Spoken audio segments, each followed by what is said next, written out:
Ahora sí. Muy buenas tardes. Que Dios les bendiga a todos. De verdad que es una dicha estar de nuevo aquí en la casa de Dios. Ver que hermanos que estaban de vacaciones han regresado, nos alegra, esperamos que la hayan pasado bien. Y si aún no hemos tenido la oportunidad de conocernos, le pido el favor que me permita estrechar su mano al salir para saber su nombre y así ponerme a su servicio. Mientras, permítame presentarme. Mi nombre es Jefferson Hernández y por la gracia de Dios tengo la dicha de predicar una vez más su bendita y poderosa palabra para exponerles la diferencia entre un líder aprovechado y un buen obrero. Y para ello, les invito a que abran sus Biblias en Hechos capítulo 20, versículos 33 al 35.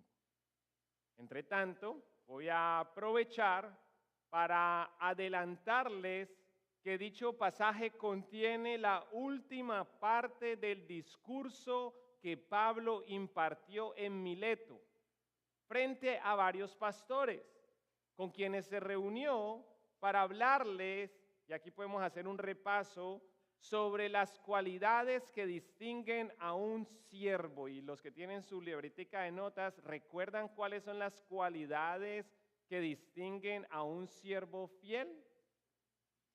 La primera es humildad, la segunda, paciencia, él soportó, dice. La tercera, persistencia o perseverancia. Y la cuarta fue el amor, el amor. Junto a eso, Pablo también les habló sobre las realidades que perjudican a las iglesias. Y dijimos que eran 5.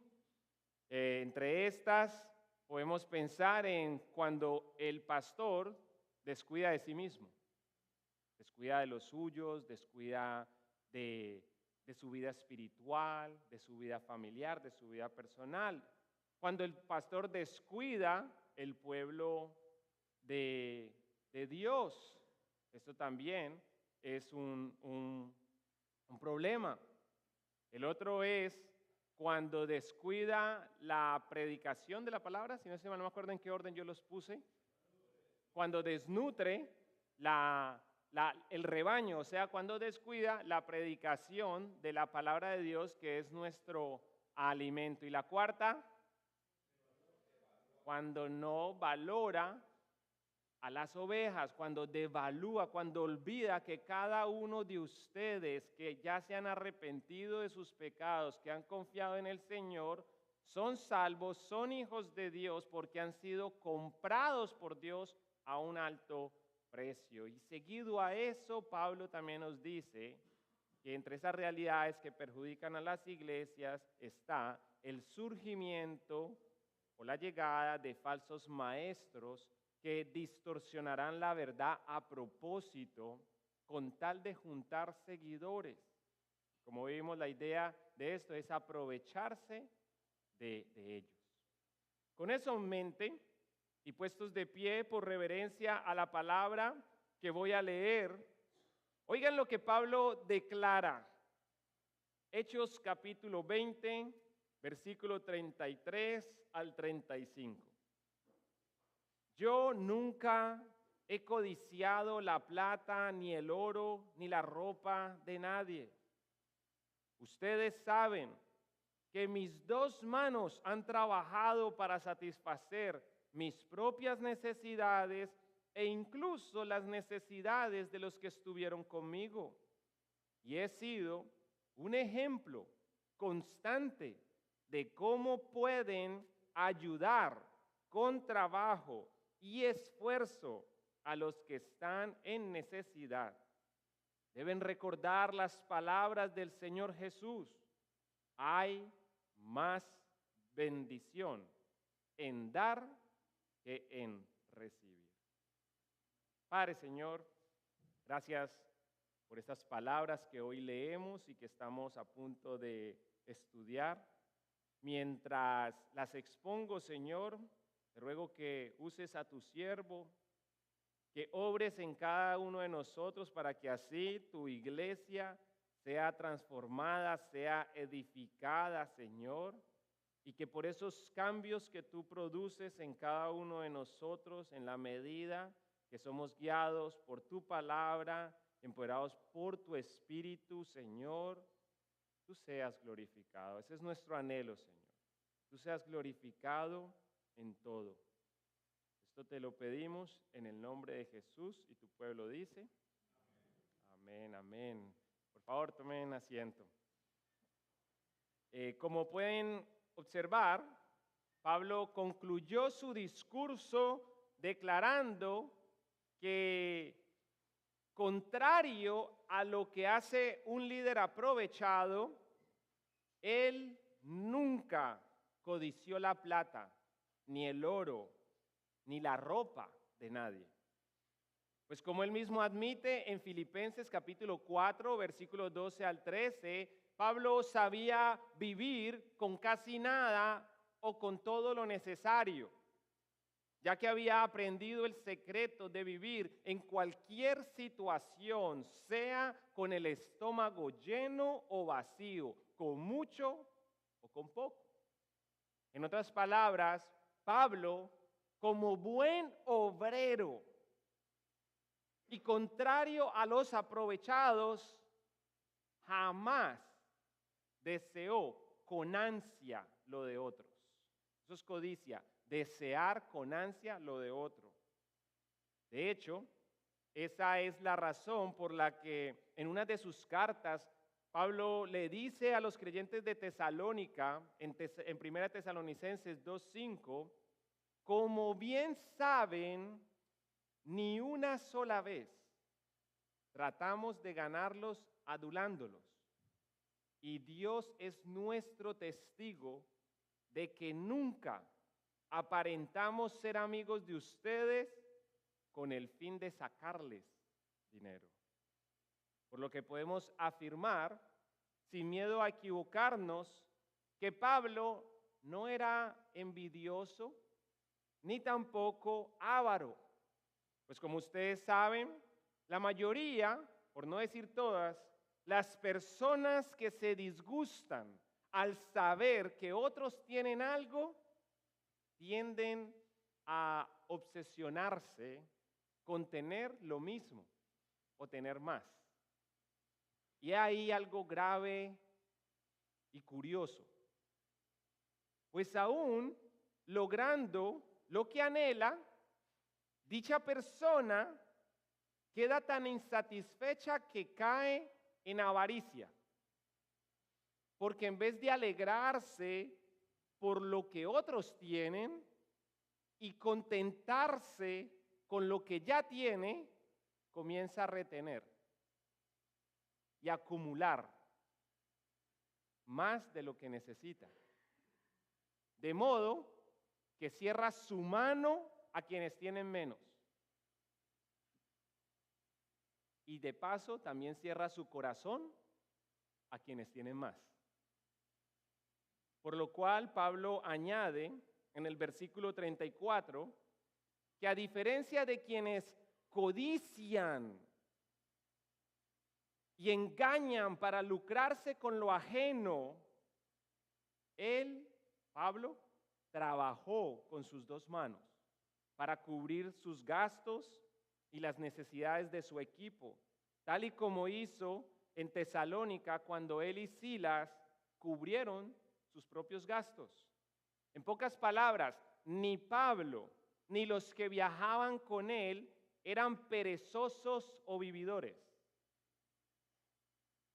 O dicho en sus propias palabras, 2 Tesalonicenses 3, 8 al 9, en ningún momento aceptamos comida de nadie sin pagarla. Trabajamos mucho de día y de noche a fin de no ser una carga para ninguno de ustedes.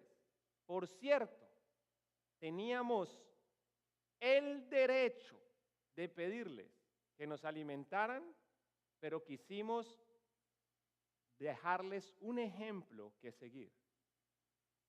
refiriéndose al derecho que les concedía la ley de Moisés por haberse dedicado a una labor espiritual, a un oficio espiritual. Pues como dice 1 Corintios capítulo 9, versículo 7 en adelante, ¿qué soldado tiene que pagar sus propios gastos? ¿Qué agricultor planta un viñedo y no tiene derecho a comer de su fruto? ¿A qué pastor que cuida de su rebaño de ovejas no se le permite beber un poco de la leche? ¿Expreso meramente una opinión humana o dice la ley lo mismo? A lo que él mismo responde, ¿qué dice la ley? La ley de Moisés dice, no le pongas bozal al buey para impedirle que coma mientras trilla el grano. ¿Acaso pensaba Dios únicamente en bueyes cuando dijo eso? Refiriéndose a lo que se dijo en Deuteronomio. Dice él, ¿no nos hablaba a nosotros en realidad? Claro que sí. Se escribió para nosotros, a fin de que tanto el que ara como el que trilla el grano puedan esperar una porción de la cosecha. Así que, ya que hemos plantado la semilla espiritual entre ustedes, ¿no tenemos derecho a cosechar el alimento y la bebida material? Versículos 13 y 14 del mismo capítulo. ¿No se dan cuenta de que los que trabajan en el templo obtienen sus alimentos de las ofrendas que se llevan al templo?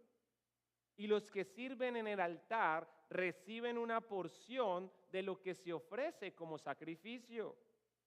Del mismo modo, el Señor ordenó que los que predican la buena noticia sean sostenidos, no mantenidos, sostenidos por los que reciben el beneficio del mensaje.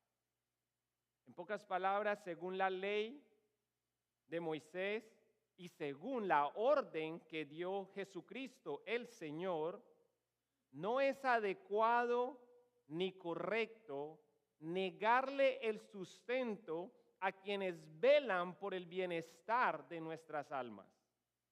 Y es ahí lo interesante e irónico del caso, pues a pesar de que Pablo renunció a tal derecho cuando fue a Éfeso, cuando fue a Tesalónica, cuando fue a Corinto, aún así hubo gente que lo acusó de aprovechado.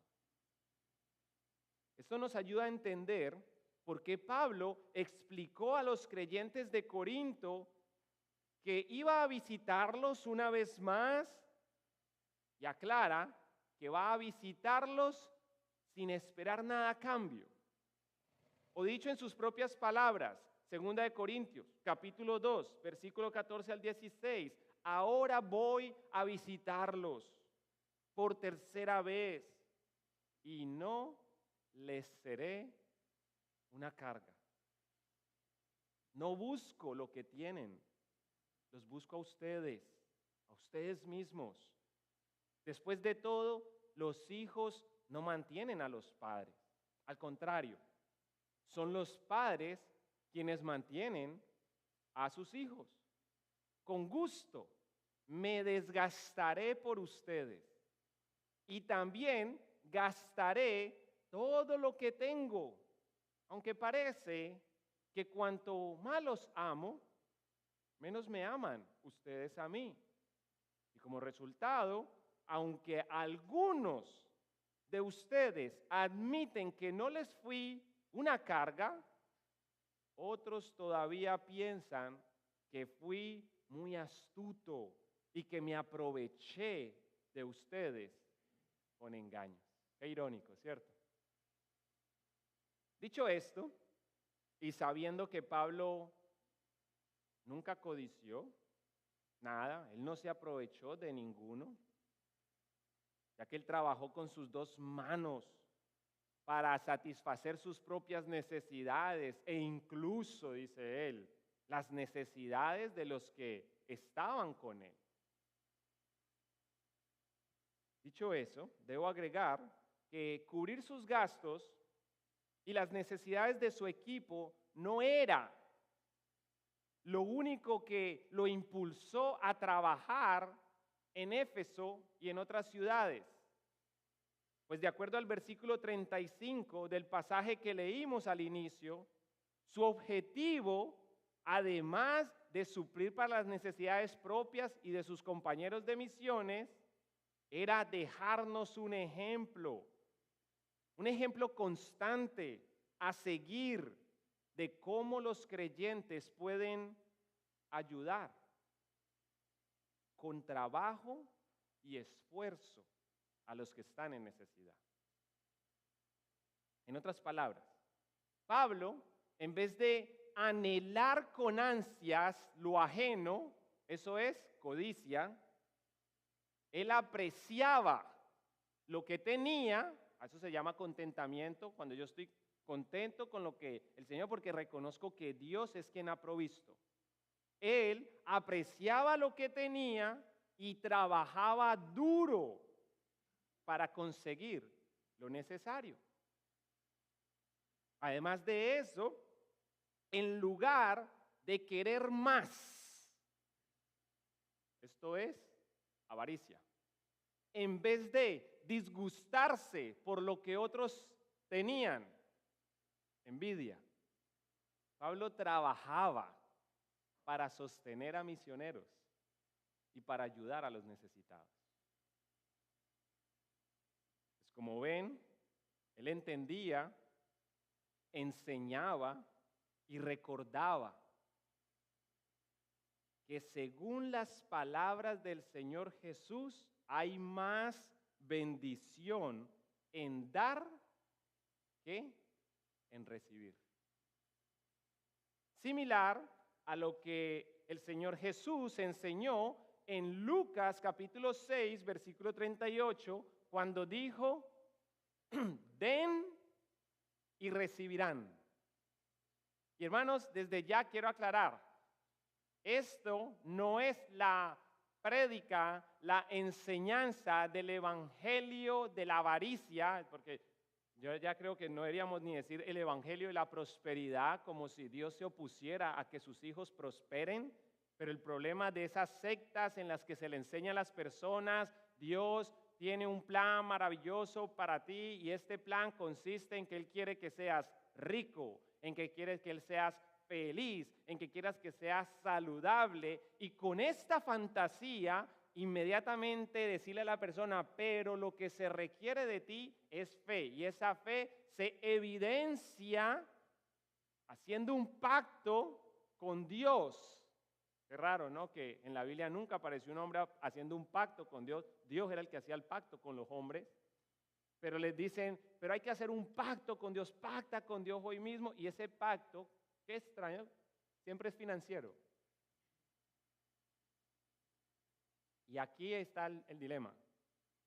Dice, den para que así entonces sean ricos.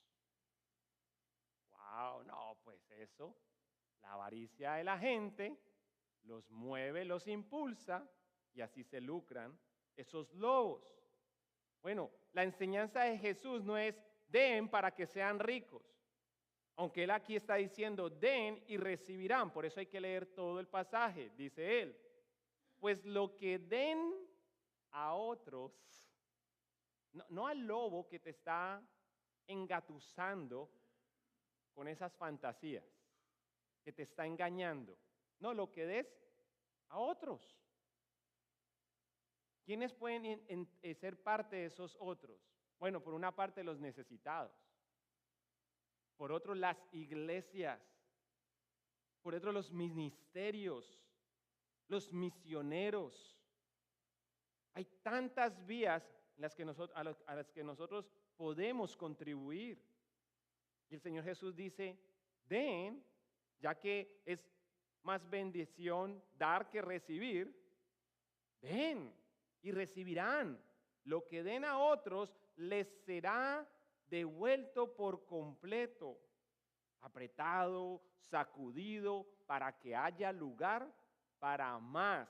Y oigan estas dos palabras, desbordante y derramado sobre el regazo. Hermanos, la idea es que si nuestras vidas son como una vasija, la bendición que el Señor deposita en nuestra vida no es para que se estanque ahí, no es para que se acumule, es para que se derrame, se desborde, que en la misma medida que Dios está bendiciendo mi vida, otros seamos bendecidos. Distinto al evangelio de la avaricia, que es tú da para que tú tengas más. No, aquí es tú da y ten por seguro esto, Dios te va a bendecir para que puedas dar más. Lo cual nos lleva de la mano a la pregunta más importante que nos podemos hacer ahora que hemos oído sobre la codicia, sobre la avaricia, sobre la envidia, sobre la pereza. Y esto de la pereza es grave, hermanos. Esto es grave porque es muy tentador quedarse haciendo nada. ¿Por qué creen que estos movimientos socialistas son tan atractivos a las personas que estén en pobreza porque no trabajan fuerte, no porque están pobres porque por más que tratan, no les salen los negocios? No, gente que es pobre porque son perezosos, son negligentes. Pues cuando viene ¿cómo se puede decir? Estas campañas de quitémosle la plata a los ricos y la repartimos entre los pobres todos. Usted mire a los que le atraen esas cosas y son gente perezosa, gente envidiosa, gente que ha fracasado y les encanta eso de quitémosles a ellos para nosotros. No, trabajemos. Ya que hemos hablado del ejemplo que nos da Pablo, él en vez de codiciar, trabajó con sus dos manos y nos enseñó, nos dio ejemplo de cómo ayudar a otros. En primer lugar, no han hecho la pregunta. Wow, perdón, ya me iba a adelantar, ya iba a dar por sentado que usted quería saber cómo poner en práctica este pasaje. Qué atrevido fui, perdón. Más bien que sean ustedes los que con su pregunta me están comunicando, hermano Jefferson, ¿cómo podemos poner en práctica estas palabras, estas verdades? Tomar la vida de Pablo y esa información y ahora que nuestras vidas cambien a raíz de eso. Porque más que información, ¿qué queremos? Una transformación, queremos transformación. Así que 1, 2 y 3. ¿Y ahora qué? En primer lugar, en vez de caer y quedar atrapados en la codicia, la avaricia, la envidia, la pereza y el egoísmo, aprende a vivir con lo que tienes. Sé agradecido. Alégrate del bien ajeno. Trabaja duro y comparte voluntariamente tus bendiciones. ¿Para qué? Para honra y para la gloria de Dios. O dicho en palabras bíblicas, y este pasaje puede ser extenso, pero vale la pena leerlo con atención. Segunda de Corintios, capítulo 9, versículos 7 al 13. Cada uno, es individual, pero a la vez colectivo. Cada uno debe decidir en su corazón cuánto dar. Y no den de mala gana, ni bajo presión, porque Dios ama a la persona que da con alegría. Y Dios proveerá con generosidad todo lo que ¿qué? todos los que le vengan gana, no, todo lo que necesiten. Entonces, siempre tendrán todo lo necesario y habrá bastante de sobra para que se lo gasten usted. No, dice, bastante de sobra para compartir con otros. Como dicen las Escrituras, comparten con libertad y dan con generosidad a los pobres. Sus buenas acciones serán recordadas para siempre. Pues es Dios quien provee la semilla, ¿a quién? Al agricultor. Y luego el pan para comer. De la misma manera, Él proveerá. ¿A quién? Pues a ese agricultor quien recibe la semilla y la trabajó. Hermanos, aquí es una invitación a que así como el agricultor requiere que se esfuerce para no quedar ahí en la pereza, en el desocupe, ese agricultor va a ser bendecido trabajando. Pues Tesalonicenses 3:10 dice, los que no están dispuestos a trabajar, que tampoco coman. Proverbios 13:4 dice, los perezosos ambicionan mucho y obtienen poco, pero los que trabajan con esmero prosperan. Y por eso la palabra nos dice, sigo leyendo, dice, Dios es quien provee la semilla al agricultor y luego el pan para comer. De esa misma manera, Él proveerá y aumentará los recursos de ustedes y luego producirá una gran cosecha de generosidad en ustedes. Efectivamente, serán enriquecidos en todo sentido para que siempre, no es como que, así como hacen algunas personas, Señor, si me bendices, voy a comenzar a hacer esto y esto y esto. Y al principio como que lo hacemos por esa gratitud, está bien hasta ahí, pero ya después como que nos apegamos tanto a la bendición que la queremos retener. Pablo dice, no funciona así. La idea es que nosotros somos bendecidos, enriquecidos en todo sentido, hermanos, porque la riqueza, aunque la mayoría la mide por el dinero que se tiene o por las propiedades que se adquieren, la riqueza tiene que ver con muchas cosas. Riqueza espiritual, que es la más importante. Riqueza relacional, qué lindo es tener amigos. Qué lindo es estar en paz con la familia. Qué lindo es estar en paz con los hermanos. Eso es riqueza. Sí, riqueza material. Y el Señor dice en su palabra, Dios está listo, preparado para enriquecerlos en todo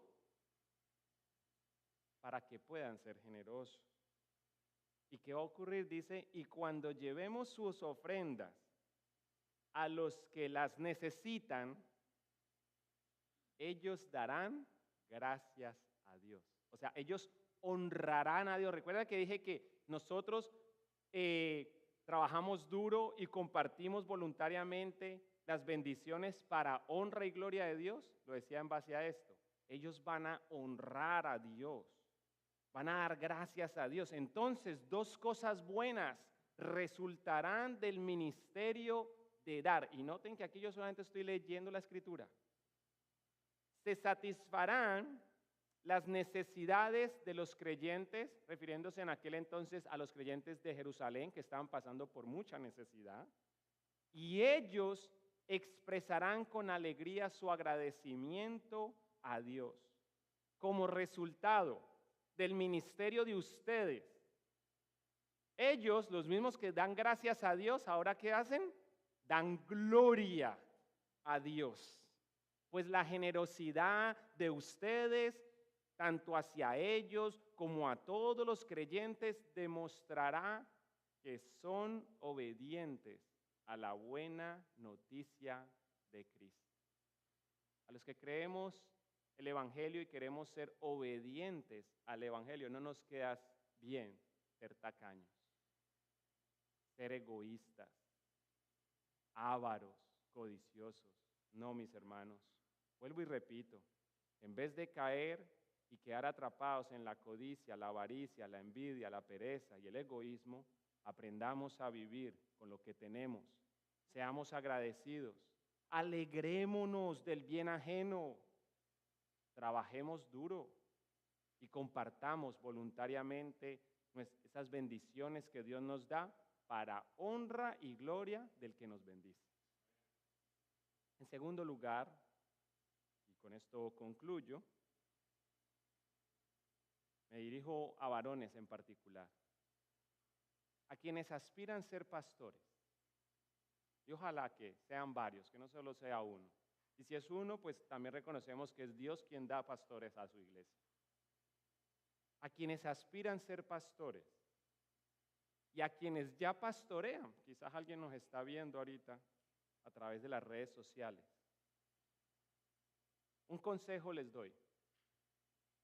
El mismo consejo que Pedro dio en Primera de Pedro, capítulo 5, versículo 2.